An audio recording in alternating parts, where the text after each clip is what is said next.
আসসালামু আলাইকুম নবম দশম শ্রেণীর সুপ্রিয় শিক্ষার্থীবৃন্দ, আশা করছি তোমরা সকলে ভালো আছো। এখন তোমাদের সাথে আলোচনা করব তোমাদের বাংলা প্রথম বইয়ের বই পড়া প্রবন্ধটি। এই প্রবন্ধ নিয়ে অনেকগুলো কমেন্ট এসেছে এবং তোমরা বাংলা ভিডিওগুলো অনেক বেশি দেখছো, তার ধারাবাহিকতায় আমি তোমাদেরকে এখন বই পড়া নিয়ে বিস্তারিত আলোচনা দিব ইনশাআল্লাহ। এখান থেকে যেগুলো বলে দিব ইনশাআল্লাহ ওইগুলোই পরীক্ষা আসবে। চলো আমরা ধারাবাহিকভাবে এই প্রবন্ধটি দেখে নিই। বই পড়া, আমরা আগে কবি পরিচিতির যেসব বিষয়গুলো তোমাদের পরীক্ষা আসবে সেগুলো নিয়ে আলোচনা করি, এরপর ধারাবাহিকভাবে আমরা প্রবন্ধটি পড়বো এবং বোঝার চেষ্টা করব, সাথে বলে দিব যেগুলো পরীক্ষা আসবে ইনশাআল্লাহ। প্রমোদ চৌধুরী, এটি ছোটবেলায় আমি বেশিরভাগ প্রথম চৌধুরী পড়ে ফেলতাম। তোমাদের মধ্যে কে কে এরকম পড়েছো আমাকে কমেন্ট করে জানাবে। আমরা চলো লেখক পরিচিতিটা একটু পড়ে নিই। প্রমোদ চৌধুরী 7 আগস্ট 1868 সালে যশোরে জন্মগ্রহণ করেন। তার পৈতৃক নিবাস ছিল পাবনা জেলায় হরিহরপুর গ্রামে। এই ধরনেরগুলো খুবই কম আসে পরীক্ষায় কী আসে আমি তোমাদেরকে বলে দিচ্ছি ধারাবাহিকভাবে। তার শিক্ষা জীবন ছিল অসাধারণ কীর্তিত্বপূর্ণ। তিনি 1890 সালে কলকাতা বিশ্ববিদ্যালয় থেকে ইংরেজি সাহিত্যে প্রথম শ্রেণীর MA ডিগ্রি লাভ করেন এবং পরে ব্যারিস্টারি পড়ার জন্য বিলেত যান। বিলেত থেকে ফিরে এসে ব্যারিস্টারি পেশায় যোগদান না করে তিনি কিছুকাল ইংরেজি সাহিত্যে অধ্যাপনা করেন এবং পরে সাহিত্য চর্চায় মনোনিবেশ করেন। তার সাহিত্যিক ছদ্মনাম ছিল বীরবল। খুবই বেশি গুরুত্বপূর্ণ, তার সম্পাদিত সবুজপত্র বাংলা সাহিত্যের চলিত ভাষারীতির প্রবর্তনে অগ্রণী ভূমিকা পালন করেন। খুবই বেশি গুরুত্বপূর্ণ, পরীক্ষায় ইনশাআল্লাহ আসতে পারে। এছাড়া তাকে চলিত রীতির প্রবর্তকও বলা হয়। কাকে? প্রমোদ চৌধুরীকে চলিত রীতির প্রবর্তকও বলা হয়। বাস্তবত তারই নেতৃত্বে বাংলা সাহিত্যে নতুন গদ্যধারা সূচিত হয়। তাহলে নতুন গদ্যধারার সূচক কে ছিলেন? প্রমোদ চৌধুরী, নতুন গদ্যধারার সূচক। তার উল্লেখযোগ্য গ্রন্থ বীরবলের হালখাতা, রায়তের কথা, চারিয়ারি কথা, আহুতি, প্রবন্ধ সংগ্রহ, নীল লোহিত, সনেট পঞ্চাংশ। এটা খুবই বেশি গুরুত্বপূর্ণ। তোমরা সনেট দেখলেই মাইকেল মধুসূদন দাগ দিয়ে দাও, কিন্তু তোমরা মনে রাখবে সনেট পঞ্চাংশ এটা হলো যে প্রমোদ চৌধুরী। খুবই বেশি মন দিয়ে দেখবে। পদচারণ ইত্যাদি। এর পরবর্তীতে আমরা প্রবন্ধে চলে যাই। বই পড়া শখটা মানুষের সর্বশ্রেষ্ঠ শখ হলেও আমি কাউকে শখ হিসেবে বই পড়তে পরামর্শ দিতে চাইনি। এর কারণ তিনি মনে করেন যে মানুষের সর্বশ্রেষ্ঠ শখ হওয়া উচিত বই পড়া, কিন্তু তিনি এই পরামর্শ কাউকে দিতে চান না। কেন? প্রথমত সেই পরামর্শ কেউ গ্রাহ্য করবেন না, মানে কেউ এটা নিবে না। কারো প্রধান শখ হবে বই পড়া, এটা আমরা শুনলেও তো ভ্রু কুচকে একরকম করে ফেলি যে কেউ আবার শখ করে বই পড়ে। কেননা আমরা জাত হিসেবে শৌখিন নই। আসলে আমাদের পরিবারের সবারই আর্থিক অনাটনের সমস্যা থাকে বা আমাদের দুবেলা খাওয়ার জোগাড় করতেই কষ্ট হয়। সে জায়গায় আমরা এই বই পড়াকে শৌখিনতা হিসেবে নিবই বা কীভাবে? তো তিনি তাই বলছেন আমরা জাত হিসেবে কি নই, শৌখিন নই। আসলে আমাদের শৌখিনতা করার সময়টাও নেই। এগুলো নিয়ে তিনি আলোচনা করবেন ধারাবাহিকভাবে আমরা দেখি। দ্বিতীয়ত, অনেকে তা কুপরামর্শ মনে করবেন, মানে শৌখিনতা হিসেবে বই পড়াটাকে অনেকে কি মনে করবে? কুপরামর্শ মনে করবেন। কেননা আমাদের এখন ঠিক শখ করার সময় নয়। আমাদের পারিপার্শ্বিক অবস্থা অনেক উন্নত নয় যে আমরা এখন শখ করব। আমাদের এই রোগ, শোক, দুঃখ, দারিদ্র্যের দেশে সুন্দর জীবন ধারণ করাই যখন হয়ে উঠেছে প্রধান সমস্যা, তখন সেই জীবনেই সুন্দর করা মহৎকার প্রস্তাব অনেকের কাছে নিরর্থক এবং নির্মিত ঠেকবে।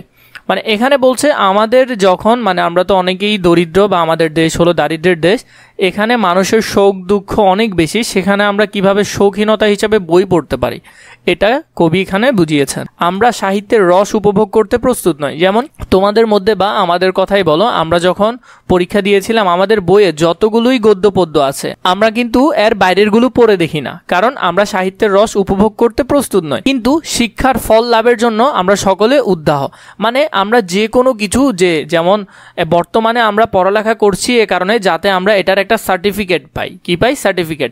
এই জন্য এই ধরো বই পড়াটা যেমন তোমাদের এখন বইয়ে আছে তার জন্যই তোমরা এটা এত ভালো করে পড়ছো, কিন্তু যদি বইয়ে না থাকতো তাহলে তোমরা এটা কিন্তু ভালো করে পড়তে না।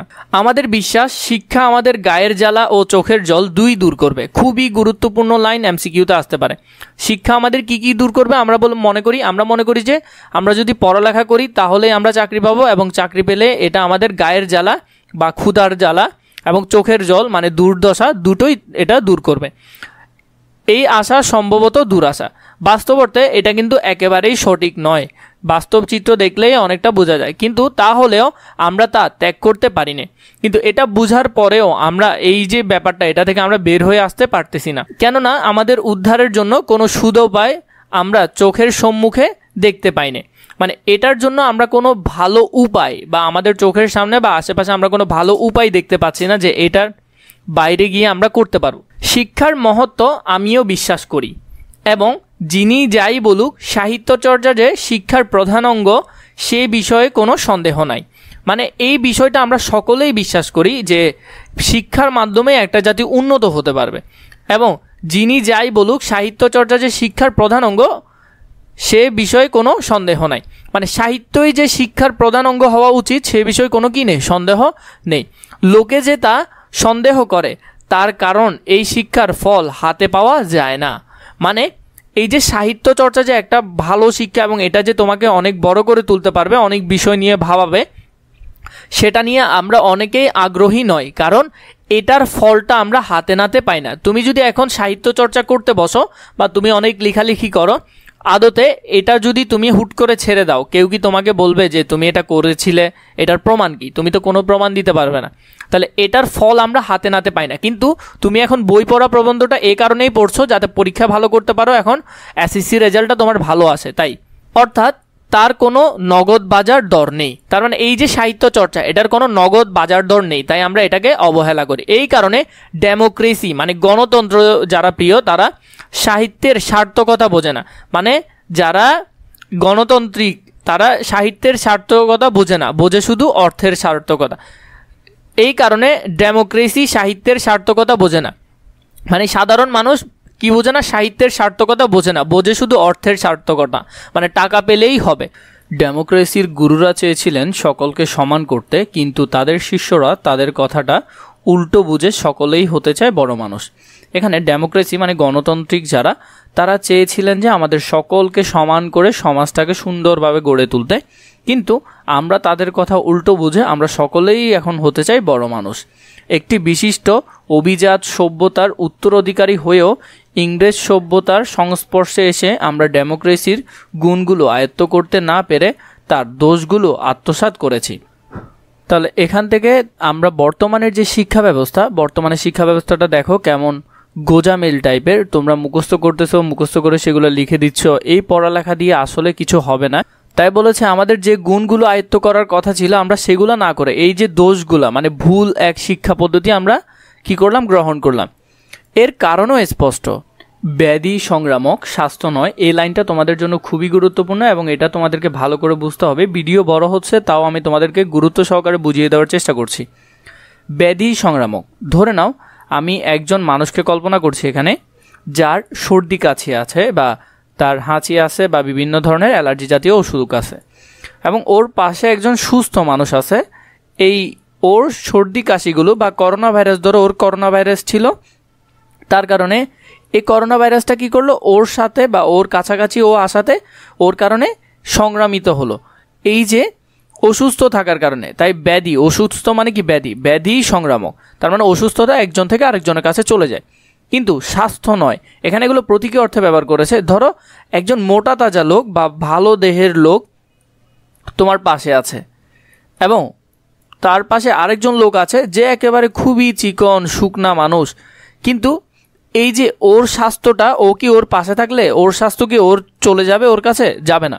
তাহলে স্বাস্থ্য কি হয় না, সংক্রামিত হয় না, বা স্বাস্থ্য একজনের আরেকজনের কাছে যায় না। কিন্তু ব্যাধি মানে খারাপ বৈশিষ্ট্যগুলো সহজে একজন থেকে আরেকজনের কাছে চলে যায়।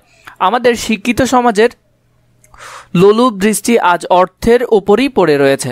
মানে এই যে আমাদের শিক্ষা ব্যবস্থাটা এটা পুরোটাই টাকার উপরে এখন পর্যন্ত পড়ে রয়েছে। আমরা সকলে ভাবি যে পড়ালেখা করার পর আমরা সকলেই টাকা উপার্জন করব এই পড়ালেখাগুলোকে পুঁজি করে, বিভিন্ন কোম্পানিতে চাকরি পাবো এই সার্টিফিকেটগুলো দিয়ে। বাস্তব অর্থে এটা তেমন একটা হয় না।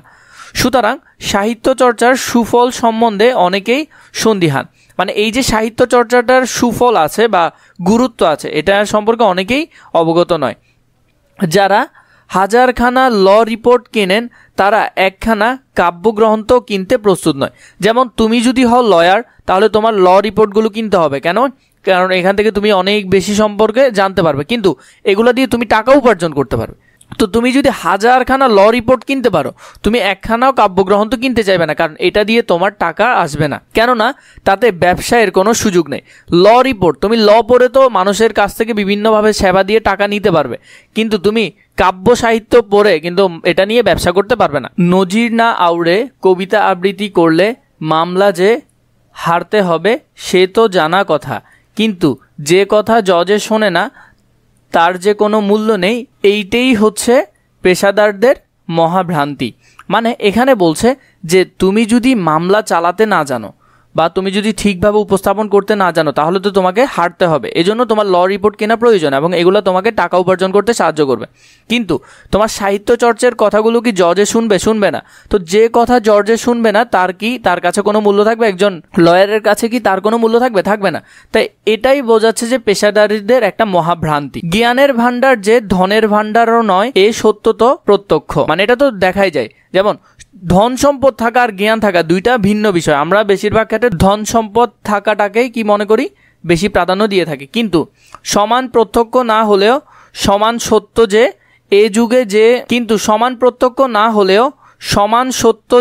এ যুগে যে জাতির জ্ঞানের ভান্ডার শূন্য সে জাতির ধনের ভান্ডার ভাড়ে ভাবানি। মানে রিক্ত শূন্য কম। তো যে জাতি জ্ঞানের দিক থেকে উন্নত নয় তারা কখনো ধন সম্পদের দিক থেকে হাজার মনে হলেও কখনো উন্নত হতে পারবে না। তারপরও যে জাতির মন বড় নয় সে জাতি জ্ঞানেও বড় নয়। মানে যে জাতির মন উজাড় নয়, বড় নয়, বা ভ্রমণ বা বিভিন্ন কিছু থেকে জ্ঞান আহরণ করতে পছন্দ করে না, তারা জ্ঞানের ক্ষেত্রেও বড় নয়। কেননা ধনের সৃষ্টি যেন জ্ঞান সাপেক্ষ তেমনি জ্ঞানের সৃষ্ট মন সাপেক্ষ। তাহলে ধন যেমন তোমার জ্ঞান থেকে আসবে এবং জ্ঞান তোমার মন যদি উদার হয় সেখান থেকে আসবে এবং বিভিন্নভাবে তুমি সেগুলো আহরণ করতে পারবে। এবং মানুষের মনকে সরল, সচল, সরাগ ও সমৃদ্ধ করার ভার আজকের দিনে সাহিত্যের ওপর ন্যস্ত হয়েছে। মানে এই যে মানুষের মনকে সরল করার, সচল করার, সরাগ করার এবং সমৃদ্ধ করার, এই ভারটা বর্তমানে কার উপর ন্যস্ত হয়েছে? সাহিত্যের উপর ন্যস্ত হয়েছে।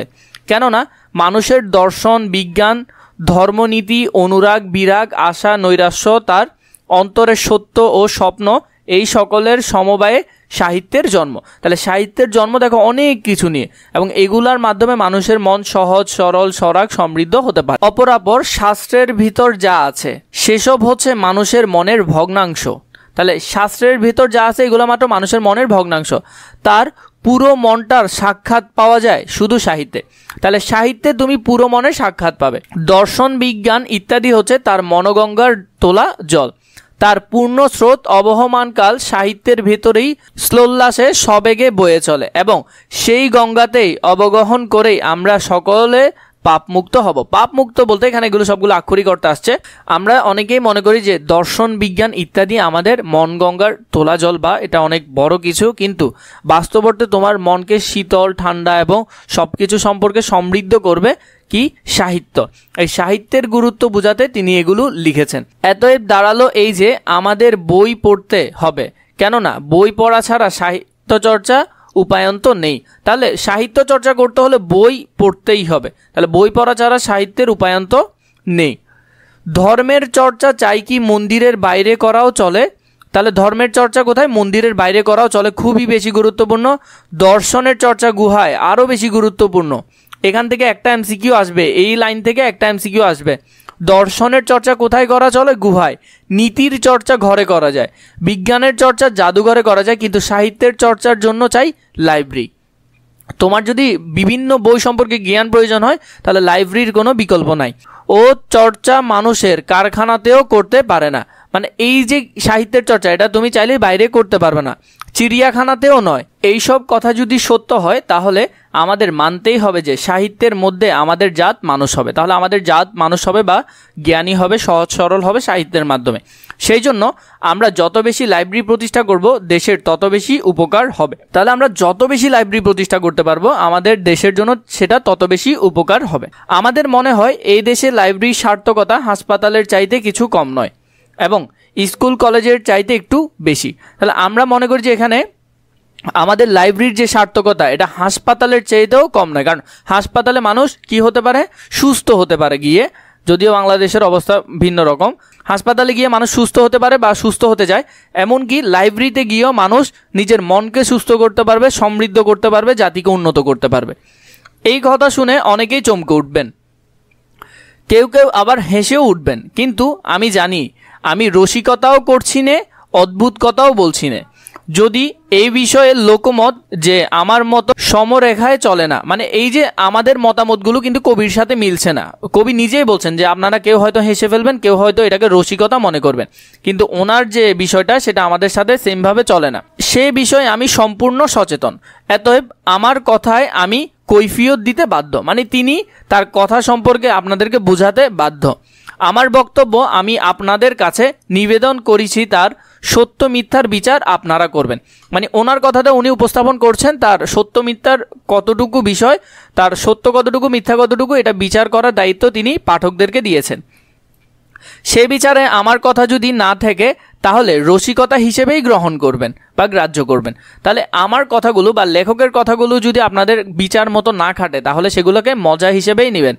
আমরা বিশ্বাস করি শিক্ষা কেউ কাউকে দিতে পারে না, এটা শতভাগ শিওর। তুমি তোমার শিক্ষা বা জ্ঞানটা কেউ কাউকে দিতে পারবে না।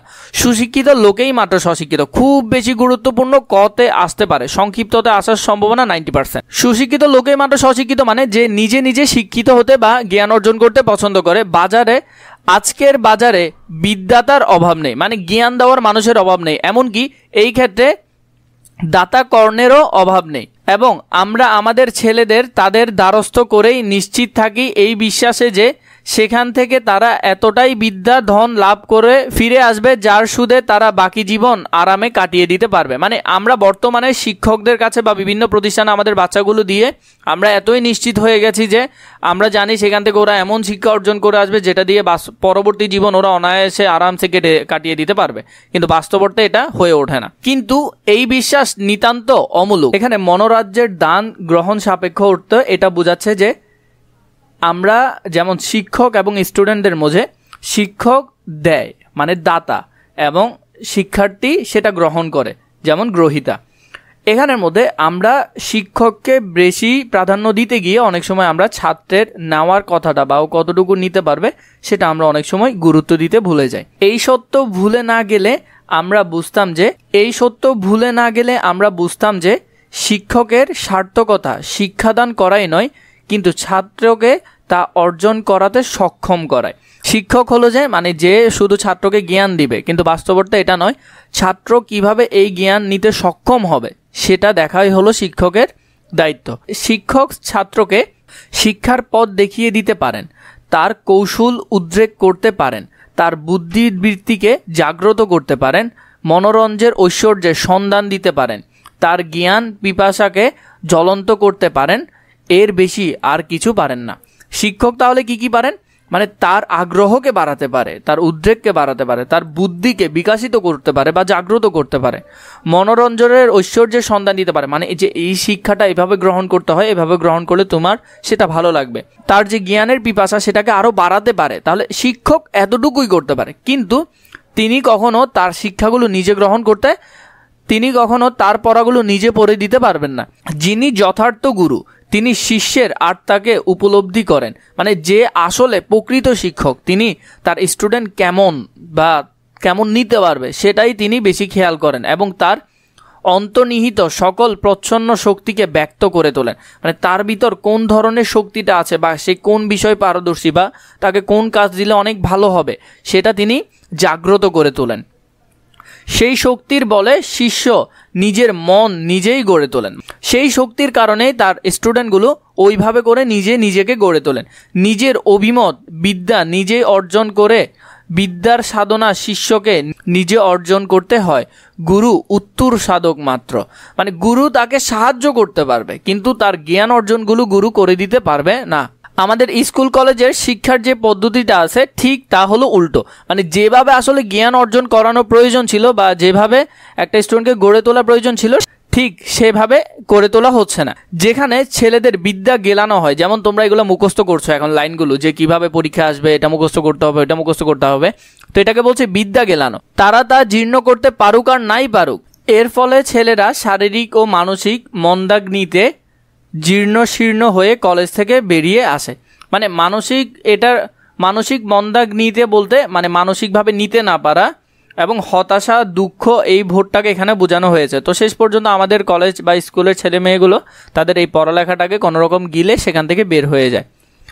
একটা জানাশোনা উদাহরণের সাহায্যে ব্যাপারটা পরিষ্কার করা যাক। আমাদের সমাজে এমন অনেক মা আছেন যারা শিশু সন্তানকে ক্রমান্বয়ে গরুর দুধ গেলানোটাই শিশুর স্বাস্থ্য রক্ষা ও বল বৃদ্ধির প্রধান উপায় মনে করেন। মানে আমাদের সমাজে এরকম অনেক মা পাওয়া যাবে, আসলে বেশিরভাগ মারাই এমন হয়। তারা মনে করে যে ছেলেকে বলিষ্ঠ করতে, শক্তিশালী করতে গরুর দুধ বা এই ধরনের ভালো ভালো খাবারগুলো শুধু গিলালেই চলবে।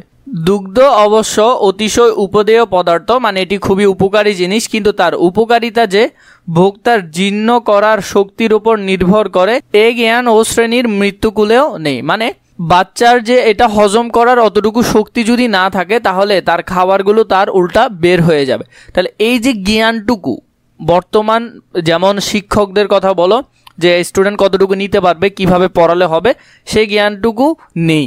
এইখানে মায়ের মাধ্যমে সেই উদাহরণটা এখানে বোঝানো হলো। তাদের বিশ্বাস ও বস্তুত পেটে গেলেই উপকার হবে। মানে তারা মনে করে যে আমরা যেমন জ্ঞানগুলো মাথায় গেলেই হবে, ওকে একবার পড়াইতে পারলেই হবে। কাজেই শিশু যদি তা গিলতে আপত্তি করে তাহলে সে যেন বেয়ারা ছেলে। এবং আমরা যদি আমাদের শিক্ষা ব্যবস্থার মধ্যে যে ছেলেরা এই শিক্ষা পদ্ধতিটা আসলে নিতে পারে না তাদেরকে বলা হয় বেয়ারা ছেলে বা ও ভালো না, সে বিষয়ে তার বিন্দুমাত্র সন্দেহ থাকে না। মানে একজন শিক্ষক বা মা মনে করে যে যে ছেলে গিলতে পারবে না বা যে ছেলে নিতে পারবে না সে একজন বেয়ারা, এবং এটার মধ্যে তাদের কোনো সন্দেহ থাকে না। অতএব তখন তাকে ধরে বেঁধে জোর জবরদস্তি করে দুধ খাওয়ানোর ব্যবস্থা করা হয়। মানে যে কোনোভাবে ওকে বেঁধে টেঁধে হলেও দুধ খাওয়াতে হবে, মানে শিক্ষাগুলো তাকে দিতে হবে। শেষটায় সে যখন এই দুগ্ধ পান ক্রিয়া হতে অব্যাহতি লাভ করার জন্য মাথা নাড়তে, হাত পা ছুটতে শুরু করে, তখনই স্নেহময়ী মাতা বলে, আমার মাথা খাও, মরা মুখ দেয়, এইটুকু, আর এক ঢোক, আর এক ঢোক ইত্যাদি। তো আমাদের এখানের মধ্যে যদি ওকে কোনো রকম কষ্টবিষ্ট করে অনেক জোর জবরদস্তি করে খাওয়ানো হয়, খাওয়ানোর পর ওকে মা রেগে মেগে বলে আমার মাথা খাও, মরা মুখ দেখবি আমার, এই ধরনের কথাগুলো তো আমাদের সমাজে প্রত্যেক মারাই বলে। আর এক ঢোক, আর একটু খাও, আর এটাই শেষ, এবং শেষ বলে বলে আরও অনেকক্ষণ গিলাতে থাকে। মাতার উদ্দেশ্য যে খুব সাধু সে বিষয়ে কোনো সন্দেহ নেই। মানে মায়ের মনে তো কোনো খারাপ কিছু নেই, তিনি চাচ্ছেন যে তার ছেলেটা যাতে বলবান হয়। কিন্তু এই বিষয়ে কোনো সন্দেহ নেই যে উক্ত বলা কওয়ার ফলে মা শুধু ছেলের যকৃতের মাথা খায়, মানে ছেলের হজম শক্তিকে শুধু শুধু নষ্ট করছে, এবং ঢোকের পর ঢোকে তার মরা মুখ দেখবার সম্ভাবনা বাড়িয়ে চলেন। আমাদের স্কুল কলেজের শিক্ষা পদ্ধতিটাও এই ধরনের। এর ফলে কত ছেলের সুস্থ সরল মন যে ইনফেক্টাইল লিভারে গতাশু হয়েছে তা বলা কঠিন। মানে কি পরিমাণ বাচ্চাদের মস্তিষ্ক যে নষ্ট হয়েছে সেটা বলা কঠিন। কেননা দেহের মৃত্যুর রেজিস্টারই রাখা হয়, আত্মার মৃত্যুর নয়। এই লাইনটা খতে আসার সম্ভাবনা অনেক বেশি, খুবই গুরুত্বপূর্ণ। দেহের মৃত্যুর রেজিস্টার রাখা হয়, মানে মানুষ মারা গেলে সেটার রেজিস্টার রাখে। তুমি যদি মনে কষ্ট পাও বা তোমার মন যদি মরে যায় সেটার রেজিস্টার কি কেউ রাখবে? আত্মার বা তোমার ভিতরে যদি কষ্ট হয় সেটার রেজিস্টার তো কেউ রাখে না। আমরা কিন্তু এই আত্মার অপমৃত্যুতে ভীত হওয়া দূরে থাক উৎফুল্ল হয়ে উঠি। আমরা ভাবি দেশে যত ছেলে পাস হচ্ছে তত শিক্ষা বিস্তার হচ্ছে। আমরা সবাই মনে করি যে যত বেশি masters pass, inter pass, honours pass বের হচ্ছে ততই আসলে শিক্ষার বিস্তার হচ্ছে। পাস করা ও শিক্ষিত হওয়া এক বস্তু নয়। খুবই গুরুত্বপূর্ণ লাইন, খুবই গুরুত্বপূর্ণ। তাহলে পাস করা আর শিক্ষিত হওয়া এক বস্তু নয়, এই সত্যি স্বীকার করতে আমরা কুণ্ঠিত নয়। মানে আমরা এই শিক্ষাটা বা এই বিষয়টা মানতে রাজি না। শিক্ষাশাস্ত্রের একজন জগৎ বিখ্যাত ফরাসি শাস্ত্রী বলেছেন যে এক সময় ফরাসি দেশে শিক্ষা পদ্ধতি এতই বেওড়া ছিল যে সে যুগে France was saved by her idlers. মানে হলো যারা অকর্মণ্য ছিল তারাই ফ্রান্সকে রক্ষা করেছিল, অর্থাৎ যারা পাস করতে পারেনি বা চায়নি তারাই ফ্রান্সকে রক্ষা করেছে। এর কারণ হয় তাদের মনের বল ছিল বলে কলেজের শিক্ষাকে তারা প্রত্যাখ্যান করেছিল, নয় সেই শিক্ষা প্রত্যাখ্যান করেছিল বলেই তাদের মনের বল বজায় ছিল। মানে তারা এই যে বেওড়া পদ্ধতির শিক্ষা পদ্ধতি থেকে তারা বের হয়ে এসেছিল এবং তার ফলে হয়তো তাদের মনটা এভাবে বলিষ্ঠ ছিল বা ওরা তাদের দেশকে রক্ষা করতে পেরেছে। তাই এই স্কুল পালানো ছেলেদের দল থেকে সে যুগের ফ্রান্সের যত কৃতিকর্মা লোকের আবির্ভাব হয়েছিল। মানে ফ্রান্সের এই যে অকর্মণ্য যে ফুলাফাইনগুলো ছিল এগুলার ফলে তাদের দেশে বড় বড় মানিগুলি মানুষগুলো তাদের মধ্যে থেকে হয়েছিল। সে যুগের ফ্রান্সে কীরকম শিক্ষা দেওয়া হতো তা আমার জানা নেই, তবুও আমি জোর করে বলতে পারি যে এই যুগে আমাদের স্কুল কলেজের শিক্ষার যে রীতিনীতি চলছে, যে রীতি চলছে তার চাইতে সে শিক্ষা পদ্ধতি কিছুতেই নিকৃষ্ট ছিল না। মানে তখনকার সময় ফ্রান্সের যে শিক্ষা পদ্ধতি ছিল তার মতোই নিকৃষ্ট আমাদের দেশের শিক্ষা পদ্ধতি। সকলেই জানেন যে বিদ্যালয়ে মাস্টার মশাইয়ের নোট দেন, সেই নোট মুখস্থ করে তারা হয় পাস। এই জুড়ি আর একটি ব্যাপারও আমাদের দেশে দেখা যায়। এদেশের একদল বাজিকর আছে যারা বন্দুকের গুলি থেকে আরম্ভ করে উত্তরোত্তর কামানের গুলি পর্যন্ত গলাধ্যকরণ করে। মানে কিছু এই পরিমাণ স্টুডেন্ট আছে যারা একেবারে শুরু থেকে শেষ পর্যন্ত সবগুলো ঠাড়া মুখস্থ করে, তারপর এক ছেলে সবগুলো উগলে দেয়। এর ভেতর যে অসাধারণ কৌশল আছে সেই বিষয়ে কোনো সন্দেহ নেই, কিন্তু এই গেলা আর ওগলানো দর্শকের কাছে তামসা হয়েও বাজিকরদের কাছে তা প্রাণান্তকর ব্যাপার। মানে এটা মানুষদের কাছে ছোটোখাটো বিষয় মনে হলো, যারা এটা করে তাদের কাছে কিন্তু বিষয়টা অনেক কঠিন। ও কারদানি করা তার পক্ষে যেমন কষ্টসাধ্য তেমনি অপকারী। বলা বাহুল্য যে বেচারারাও লোহার গোলাগুলোর এক কণাও জীর্ণ করতে পারে না, মানে গিলতে পারে না বা মুখস্থ করতে পারে না। আমাদের ছেলেরাও তেমনি নোট নামক গুরুদত্ত নানা আকারে ও নানা প্রকারে গোলাগুলো বিদ্যালয় গলাধ্যকরণ করে, পরীক্ষালয়ে তা উদ্গীরণ করে দেয়। মানে সারাদিন এই ধরনের নোট ওই ধরনের নোট এগুলা মুখস্থ করে তারা কি করে পরীক্ষায় সেগুলা সবগুলো বের করে। এই জন্য সমাজ বাহবা দেয় দিক, কিন্তু মন যেন না ভাবে যে এই জাতির প্রাণ শক্তি বাড়ছে। কিন্তু এই যে এগুলার জন্য সমাজ তোমাদেরকে বাহবা দেয়, তুমি জিপিএ 5 পেয়েছো, গোল্ডেন পেয়েছো, কিন্তু তোমার মনকে যেন তুমি যাতে কোনো সময় না বোঝাও যে এটা তোমার প্রাণ শক্তি বাড়ছে। তোমার কিন্তু বাস্তবতে এখানে প্রাণ শক্তি বা জ্ঞান শক্তি কোনোটাই বাড়ছে না। স্কুল কলেজের শিক্ষা যে অনেকাংশ ব্যর্থ হয়, অনেক স্থলে মারাত্মক প্রকার এটা ব্যর্থ হয়। কেননা আমাদের স্কুল কলেজের ছেলেদের স্বশিক্ষিত হওয়ার যে সুযোগ দেয় না, শুধু তাই নয়, স্বশিক্ষিত হওয়ার শক্তি পর্যন্ত নষ্ট করে। মানে স্বশিক্ষিত মানে নিজে নিজে শিক্ষিত হওয়া বা নিজে নিজে জ্ঞানী হওয়ার সুযোগটা তো তৈরি করে দেয়ই না, এবং তার বিপরীতে তা পুরোপুরি নষ্ট করে। আমাদের শিক্ষাযন্ত্রের মধ্যে যে যুবক নিষ্পোষিত হয়ে বেরিয়ে আসে, মানে যে বেরিয়ে আসে তার আপনার বলতে বেশি কিছু থাকে না, যদি না তার প্রাণ অত্যন্ত কড়া হয়। সৌভাগ্যের বিষয় এই খনি প্রাণ জাতির মধ্যেও জনকতক এমন কঠিন প্রাণের লোক আছে, এখন শিক্ষা পদ্ধতি তাদের মনকে জখম করলেও একেবারে বধ করতে পারে না। আমি লাইব্রেরি স্কুল কলেজের ওপর স্থান দেই এই কারণে যে এই স্থলে লোকে স্বচ্ছন্দ চিত্তে স্বশিক্ষিত হওয়ার সুযোগ পায়। যেমন লাইব্রেরিতে অনেক হাজার বই আছে, যে যার মতো করে জ্ঞান আহরণ করতে পারে। প্রতিটি লোক তার স্বীয় শক্তি ও রুচি অনুসারে নিজের মনকে নিজের চেষ্টায় আত্মার রাজ্যে জ্ঞানের পথে এগিয়ে নিয়ে যেতে পারে। কোথায়? লাইব্রেরিতে। খুবই গুরুত্বপূর্ণ লাইন। স্কুল কলেজের বর্তমান আমাদের যে অপকার করছে, সে অপকারের প্রতিকারের জন্য শুধু নগরে নগরে নয়, গ্রামে গ্রামে লাইব্রেরি প্রতিষ্ঠা করা কর্তব্য। মানে এই স্কুল পদ্ধতির যে শিক্ষাটা সেটা আমাদের এত বেশি ক্ষতিগ্রস্ত করছে যে গ্রামে গ্রামে পর্যন্ত লাইব্রেরি প্রতিষ্ঠা করা প্রয়োজন। আমি পূর্বে বলেছি যে লাইব্রেরি হাসপাতালের চাইতে কম উপকারী নয়। তার কারণ আমাদের শিক্ষার বর্তমান অবস্থা, লাইব্রেরি হচ্ছে এরকম মনের হাসপাতাল। মানে লাইব্রেরি হচ্ছে মনের হাসপাতাল, যেটা তোমার মনকে ঠিক করতে পারবে। অতঃপর আপনারা জিজ্ঞাসা করতে পারেন যে বই পড়ার পক্ষ নিয়ে এই ওকালতি করার বিশেষত্ব প্রাচীন নজির দেখাবার কি প্রয়োজন ছিল? বই পড়া যে ভালো তা কে না মানে? আমার উত্তর সকলের মুখে মানালেও কাজে মানে না। মানে আমার যে উত্তরটা এটা সকলে মানলেও, মুখে মানলেও কাজে তা কেউ মানে না।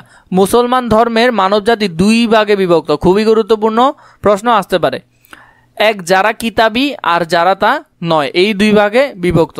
বাংলা শিক্ষা সমাজ যে পূর্বদলভুক্ত নয় এ কথা নির্ভয়ে বলা যায় না। আমাদের শিক্ষিত সম্প্রদায় মোটের উপর বাধ্য না হলে বই স্পর্শ করে না। মানে আমাদের যে স্টুডেন্ট যারা আছে তারা, এই যে তোমরা এখন বই পড়া প্রবন্ধটা কেন পড়ছো? কারণ তোমরা বাধ্য, তোমাদের পরীক্ষা এটা থেকে প্রশ্ন আসবে। তো আমাদের দেশের ছেলেমেয়েরা কখনো নিজ ইচ্ছায় বই পড়তে চাইবে না। তো তাদের জন্য এই পদ্ধতি ছাড়া আর কোনো ভালো পদ্ধতি নেই। ছেলেরা যে নোট পড়ে এবং ছেলের বাপেরা যে নজির পড়েন, দুই বাধ্য হয়ে, অর্থাৎ পেটের দায়। মানে ছেলেরা বই পড়তেছে তার কারণ কি, সে বড় হয়ে টাকা কামাতে পারবে। এবং যারা বিভিন্ন কারণে নিজেদের পেশাদের জন্য বিভিন্ন রকম বই পড়তে হচ্ছে, সেটাও নিজেদের পেটের দায়ে করছেন। সেজন্য সাহিত্য চর্চা দেশে এইরকম নেই বললেই হয়। কেননা সাহিত্য সখ্যাতভাবে উদ্ধরপূর্তির কাজে লাগে না। বাধ্য হয়ে বই পড়ায় আমরা এতটাই অভ্যস্ত হয়েছি যে কেউ স্বেচ্ছায় বই পড়লে আমরা তাকে নিষ্কর্মার দলে ফেলে দেই। তোমাদের আশেপাশে দেখবে কারাও যদি কোনো একটা বই নিজের ইচ্ছায় বা বিভিন্ন কারণে সে পছন্দ করে তাই সে বইটা পড়ছে, কিন্তু তোমরা তাকে মনে করো যে এই নিজের বোর্ড বই পড়ে শেষ করতে পারতেছি না, তুই আবার বাইরের বই পড়স, এভাবে বলে আমরা তাকে নিষ্কর্মার দলে ফেলে দেই। অথচ এই কথা কেউই স্বীকার করতে পারবে না যে যে জিনিস স্বেচ্ছায় না করা যায় তাতে মানুষের মনের সন্তোষ নেই। মানে তুমি এটা বাধ্য হয়ে করছো, এখানে তোমার শান্তি নেই বা তোমার মনে তৃপ্তি হচ্ছে না। একমাত্র উত্তরপূর্তিতে মানুষের সম্পূর্ণ মনোতুষ্টি হয় না। একথা আমরা সকলেই জানি যে উদরের দাবি রক্ষা না করলে মানুষের দেহ বাঁচে না। কিন্তু একথা আমরা সকলেই মানি যে মনের দাবি রক্ষা না করলে মানুষের আত্মা বাঁচে না। মানে তুমি যদি তোমার কোনো একটা কিছু খেতে ইচ্ছা করছে, তো তুমি যদি সেটা না খাও তাহলে তুমি তোমার আত্মাকে সন্তুষ্ট করতে পারলা না, বা তোমার আত্মাটা মরে গেল, বা তোমার চাহিদাটা মরে গেল। দেহ রক্ষা অবশ্য সকলেরই কর্তব্য, কিন্তু আত্মা রক্ষাও অকর্তব্য নয়। মানে আত্মা রক্ষাটাও কি আমরা ফেলে দিতে পারবো না? মানবের ইতিহাসের পাতায় পাতায় লেখা রয়েছে যে মানুষের প্রাণ মানবের সম্পর্ক যত হারায় ততই তা দুর্বল হয়ে পড়ে। মনকে সজাগ ও সবল রাখতে না পারলে জাতির প্রাণ যথার্থ স্ফূর্তি লাভ করে না। মানে তুমি যদি নিজের মনকে সজাগ রাখতে না পারো তাহলে এটা যথার্থ স্ফূর্তি লাভ করবে না। তারপর যে জাতি যত নিরানন্দ সে জাতি তত নির্জীব। মানে যারা আনন্দ ফুর্তি করতে চায় না তারা নির্জীব টাইপের মানুষ। একমাত্র আনন্দের স্পর্শেই মানুষের মনপ্রাণ সজীব সতেজ সরাগ হয়ে ওঠে। একমাত্র আনন্দের কারণে মানুষের মন এরকম হয়ে ওঠে। সুতরাং সাহিত্যের আনন্দ থেকে বঞ্চিত হওয়ার অর্থ হচ্ছে জাতি জীবনের শক্তি হ্রাস করা, মানে জাতির জীবনের শক্তি কমে যাওয়া। এতএব কোনো নীতির অনুসারেই তা কর্তব্য হতে পারে না, অর্থনীতিরও নয়, ধর্মনীতিরও নয়। মানে এই বিষয়টা আমরা কোনো নীতির অনুসারেই তা কর্তব্য হতে পারে না, অর্থনীতিরও নয়, ধর্মনীতিরও নয়। কাব্যমৃতে যে আমাদের অরুচি ধরেছে সে অবশ্যই আমাদের দোষ নয়, আমাদের শিক্ষার দোষ। যার আনন্দ নেই সে নির্জীব, এ কথা যেমন সত্য যেন নির্জীব তারও আনন্দ নেই সে কথাও তেমনি সত্য। আমাদের শিক্ষাই আমাদের নির্জীব করেছে। জাতির আত্মা রক্ষার জন্য এই শিক্ষার উল্টো টান যে আমাদের টানতে হবে এই বিষয়ে আমি নিঃসন্দেহ। এই বিশ্বাসের বলেই আমি স্বেচ্ছায় সাহিত্য চর্চার সপক্ষে এত বাক্য ব্যয় করলুম। মানে তিনি এখন বলছে যে এই বিষয়গুলা নিয়েই আমি এত বাক্যগুলো ব্যয় করেছি, কারণ এটা এক সময় যে আমাদের শিক্ষাটাকে ঠিক করতে হবে এই নিঃসন্দেহে তিনি এটা বুঝছেন। সে বাক্যে আপনাদের মনোরঞ্জন করতে সক্ষম হয়েছে কিনা জানি না, সম্ভবত হয়নি। মানে তিনি বলছেন এই যে সাহিত্য মানে কি আনন্দ দেওয়া, উপভোগ করা বা সবল করা, মানুষের আত্মাকে জাগ্রত করা, যেমন তিনি সেটাই করলেন। কিন্তু তিনি বলছেন মনে হয় আমি আপনাদেরকে আনন্দ দিতে পারিনি, কেননা যখন আমাদের দুরবস্থার কথা স্মরণ করি তখন খালি কোমল সুরে আলাপ করা চলে না, মনের আক্ষেপ প্রকাশ করতে মাঝে মাঝেই কড়ি লাগাতে হয়। মানে মনের যে বিষয়গুলো সেগুলো প্রকাশ করতে মাঝে মধ্যে এরকম কঠোরভাবে বলতে হয়। শব্দার্থ ও শব্দটিকার মধ্যে যেসবগুলো পরীক্ষা আসতে পারে, যেমন ডেমোক্রেসি খুবই বেশি গুরুত্বপূর্ণ। এরপর এখানে স্বশিক্ষিত মানে নিজে নিজে শিক্ষিত, এটাও গুরুত্বপূর্ণ। ভাড়ে বাবানি এটাও খুবই গুরুত্বপূর্ণ। এরপর হলো যে গতাসু মানে মৃত, এটাও খুবই গুরুত্বপূর্ণ। এরপর ডেমোক্রেটিক মানে গণতান্ত্রিক, এটাও খুবই গুরুত্বপূর্ণ। দাতাকর্ণ মহাভারতের বিশিষ্ট চরিত্র, কুন্তিপুত্র, দানের জন্য প্রবাদ তুল্য মানুষ, তা এটাও খুবই গুরুত্বপূর্ণ। ক্রেতাবি এটাও একটু দেখে নিবে। পাঠ পরিচিতি দেখি। বই পড়া প্রবন্ধটি প্রমোদ চৌধুরী প্রবন্ধ সংগ্রহ থেকে নির্বাচন করা হয়েছে। এটি লাইব্রেরির বার্ষিক সভায় প্রবন্ধটি পাঠিত হয়েছিল, এটা খুবই গুরুত্বপূর্ণ। লাইব্রেরির বার্ষিক সভায় এটি পাঠিত হয়। আমরা এতটুকু তো বললাম। আমাদের পাঠ চর্চার অভ্যাস যেন শিক্ষা ব্যবস্থার ত্রুটির জন্য ঘটছে তা সহজে লক্ষণীয়। আর্থিক অনাটনের কারণে অর্থকারী নয় এমন সবকিছুই এদেশে অনর্থক বলে বিবেচনা করা হয়। মানে যেগুলো থেকে টাকা আসে না আমরা সেগুলো সবগুলোকে অনর্থক বলে মনে করি। সেজন্য বই পড়ার প্রতি লোকের অনীহা দেখা যায়।